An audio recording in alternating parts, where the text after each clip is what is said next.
আপনার ইসলাম আর ইরানের ইসলাম কি এক? আপনি একটু চিন্তা করেছেন?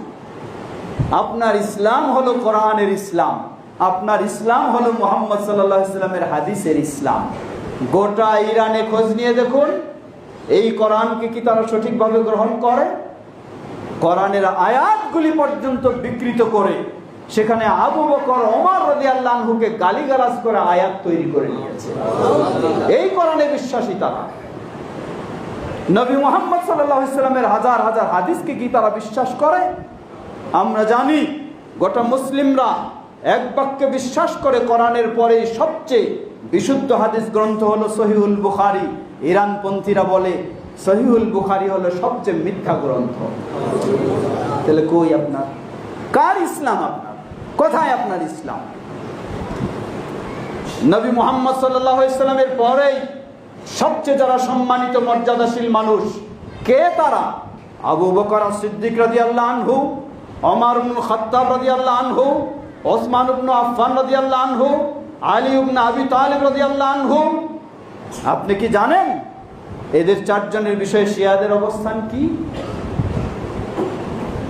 চারজনের প্রথম তিনজনকে এই চরমপন্থী শিয়া, এই যাকে হত্যা করা হলো সেই খোমেনি, তারা যে আকীদায় বিশ্বাসী ইসনা আশারিয়া দ্বাদশ পন্থীদের, এই তাদের আকীদা হলো এই তিনজন ব্যক্তি আবু বকর, ওমর, ওসমান রাদিয়াল্লাহু আনহু, বিশেষ করে শিয়াদের মাঝে আরো চরমপন্থী যারা রয়েছে, এই তিনজন খলিফা তো দূরের কথা, এই তিনজনকে মুসলমান বলেও বিশ্বাস করে না।